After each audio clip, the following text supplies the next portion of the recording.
नमस्कार, मैं हूं सैयद सुहेल और हमारी इस खास पेशकश में आपका बहुत बहुत स्वागत है। नया नोट, नया बजट। आज बजट का ऐलान हुआ है और सबसे बड़ी राहत मिली है नौकरी पेशा और कम आमदनी वाले लोगों को।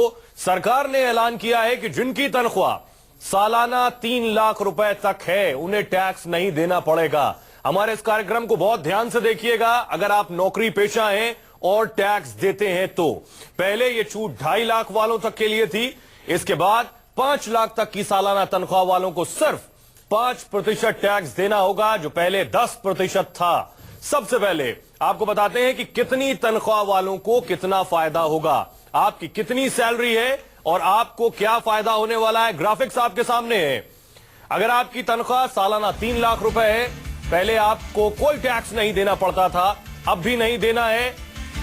उसी हिसाब से अगर आपकी तनख्वाह 4 लाख रुपए सालाना है तो पहले आपको 10,000 रुपए कर देना पड़ता था, अब आपको टैक्स 5,000 रुपए देना होगा और बचत आपकी बकाया 5,000 होगी। इसके अलावा 5 लाख रुपए अगर आपकी सालाना आय है तो 20,000 आप पहले टैक्स देते थे, अब 10,000 रुपए आपको टैक्स देना है। 10,000 आपकी बचत में शुमार होगा।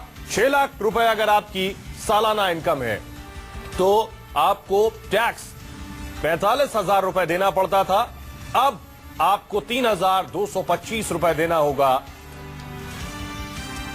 और 12,500 यानी 12,500 रुपए की आपकी बचत होगी।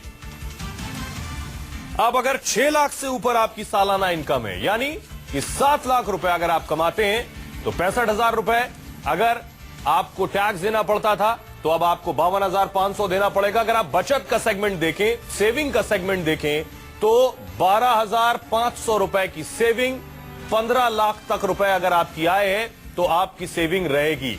10 लाख रुपए अगर आपकी सालाना इनकम है तब आपको 1,25,000 रुपए अगर टैक्स पहले देते थे, उस हिसाब से भी आपकी बचत जो है 12,500 है। वित्त मंत्री ने कहा कि 15 लाख तक की अगर आपकी इनकम है तो आपकी सेविंग 12,500 रुपए तो कंफर्म है। इतनी आपकी बचत होगी ही होगी और यह कहा कि यह बचत का जो पैसा है ये जब आप मार्केट में खर्च करेंगे तो मार्केट पर भी इसका फर्क पड़ेगा। और हमारे साथ बहुत ही खास मेहमान इस पर बात करने के लिए जुड़ रहे हैं। आपको बताएं कि अगर आप नौकरी पेशा हैं और इस टैक्स स्लैब में आते हैं, आप टैक्स देते हैं, तो यह हमारा प्रोग्राम आपके लिए ही है। हमारे साथ बहुत ही खास मेहमान गोपाल केडिया जो कि सीए हैं और आर.के. भल्ला साहब वो भी सीए हैं। ये आपको बताएंगे कि आपके लिए इस बजट में क्या है, आपकी सैलरी के हिसाब से आप कैसे टैक्स सेविंग कर सकते हैं और क्या क्या है जो आपको नहीं पता है। और आपके ही सवाल हम रखेंगे जिसका जवाब देंगे हमारे खास मेहमान। तो पहला सवाल क्या है, आपको सबसे पहले यह दिखाते हैं।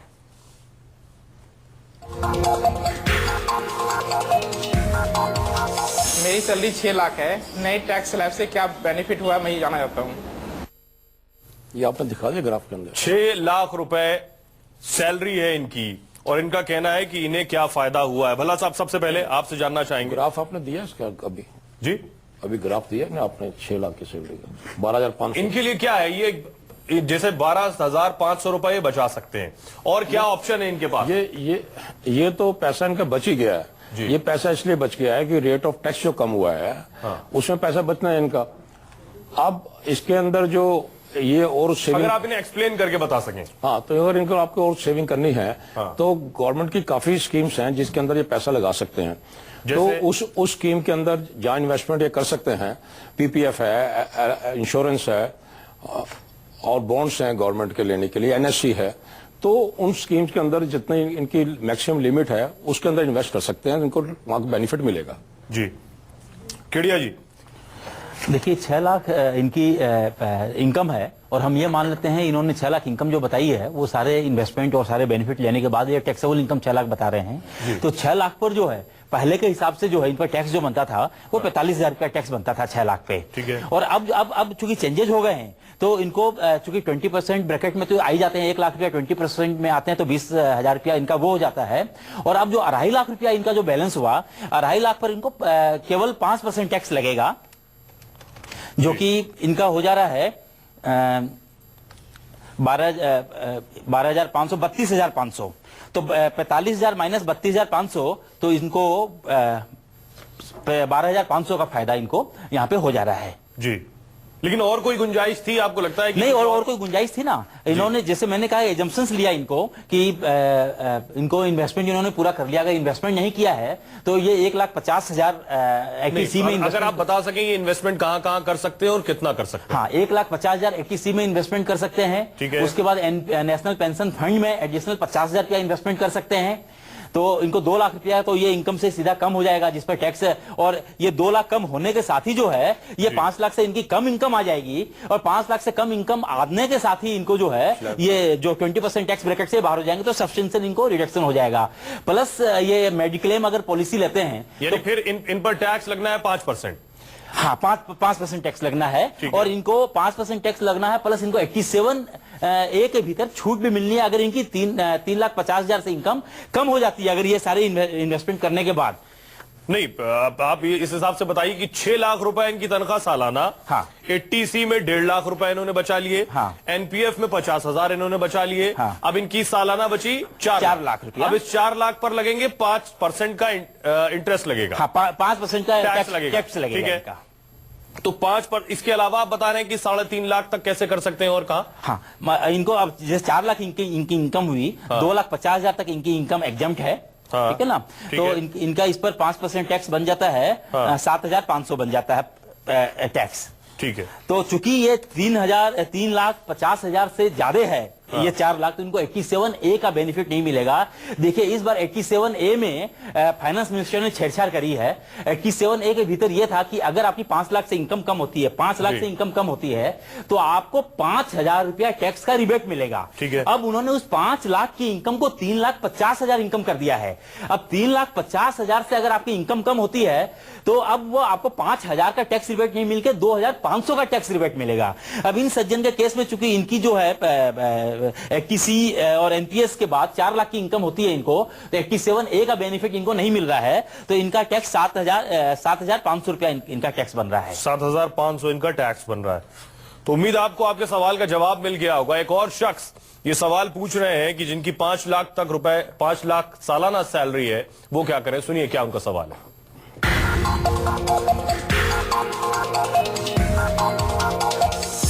मेरी इनकम 5 लाख रुपीज है।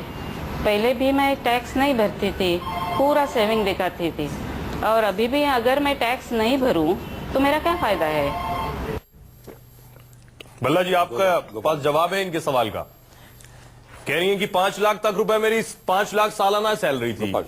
5 लाख सालाना सैलरी पे मैं कोई टैक्स नहीं देती थी क्योंकि बाकी आप जो बता रहे हैं 80C में 1.5 लाख रुपए इन्होंने बचा लिए, NPF में 50,000 बचा लिए तो 3 लाख आ गए। और 3 लाख पे आप बता रहे हैं कि 87A के तहत 5,000 रुपए की उन्हें छूट मिलती थी, रिबेट मिलता था तो उन्हें कुछ नहीं देना पड़ता था। इनके लिए क्या है बजट में?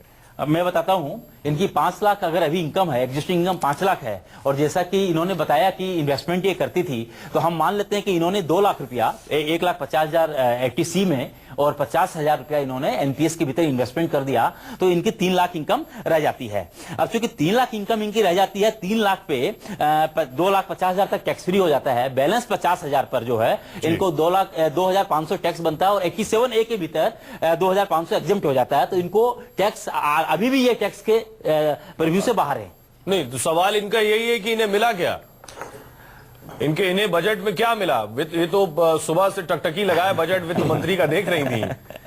नहीं, अगर सही मायने में कहा जाए तो इनको कुछ नहीं मिला। देखिए नेगेटिव इंसेंटिव नहीं मिलता है। अभी जो सिस्टम चेंज हुआ है टैक्स कैलकुलेशन का उसके दायरे में अभी भी आप बाहर हैं। अदरवाइज आपको टैक्स देना पड़ सकता था क्योंकि जो टैक्स रिबेट जो एक तो 5,000 से कम होकर के 2,500 हो गया है और फिर 5 लाख से कम होकर 3,50,000 हो गया है। लेकिन आप सौभाग्यशाली हैं कि आपने चूंकि 2 लाख का इन्वेस्टमेंट कर दिया है तो आपके ऊपर अभी भी टैक्स नहीं बन रहा है। अदरवाइज टैक्स की मार आप पर पड़ती। ठीक है, एक और दर्शक है जो हमारे सवाल पूछना चाहते हैं। जी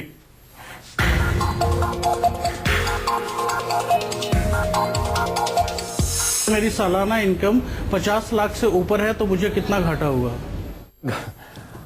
आप सर सवाल दिलचस्प है। अब तक सब पूछ रहे थे हमें कितना फायदा हुआ, ये सज्जन पूछ रहे हैं कि मेरी तनख्वाह 50 लाख सालाना है, बताइए मुझे घाटा कितना हुआ।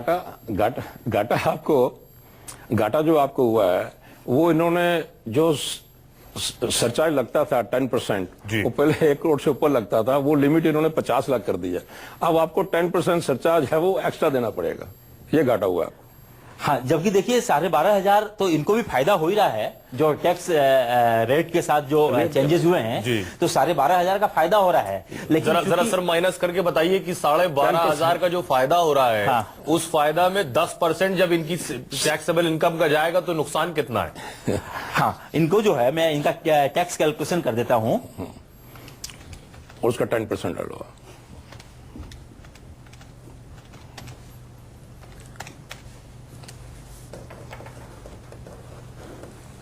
कितना नुकसान हो रहा है? नहीं, नुकसान तो इनको है, काफी नुकसान है इनको। ये तो बेचारे सर ये कह रहे हैं ना कि हम तो पहले भी ईमानदारी से टैक्स भरते थे, तो हमारे ऊपर आपने और ये बोझ डाल दिया ये कहकर कि भाई हमें डेफिसिट कंट्रोल करना है, जो राजकोषीय घाटा है उसको भी आप ही को चुकाना है। मतलब पहले ही हम ही चुका रहे थे ईमानदारी से और फिर हमारा ही गर्दन पकड़ ली गई। नहीं, अब देखिए सरकार को अगर सरकार कहीं छूट देती है, जो गरीबों को छूट दिया है, और टैक्स रेट में जो फर्स्ट जो टैक्स रेट है 10% जिसको 5% किया है, तो कहीं ना कहीं से तो देखिए सरकार को कंपेंसेट करना है।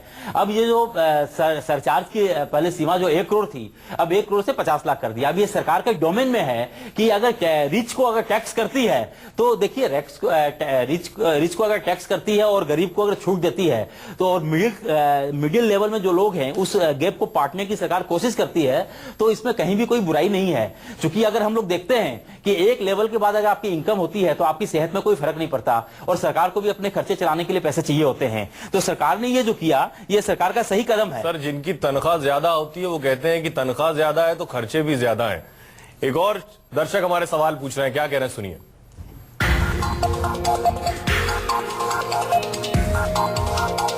नोटबंदी के बाद हमें उम्मीद थी कि 5 लाख तक की छूट मिलेगी, लेकिन 3 लाख तक की मिली। इसमें मुझे क्या लाभ हुआ? सर देखिए ये सवाल महत्वपूर्ण है। सभी लोग जो पिछले कई दिनों से इस उम्मीद में थे और इस तरह की खबरें भी थी कि शायद टैक्स स्लैब और अप किया जाएगा और जो छूट है वो 5 लाख तक होगी, लेकिन ऐसा नहीं किया गया। पहला, ऐसा क्यों नहीं किया गया, इस पर हम बात करेंगे। एक छोटे से ब्रेक के लिए रुक रहे हैं, लौट रहे हैं कुछ ही पलों में। नया नोट नया budget presented by LIC of India, हर पल आपके साथ। को प्रेजेंटेड बाय BSE IPF।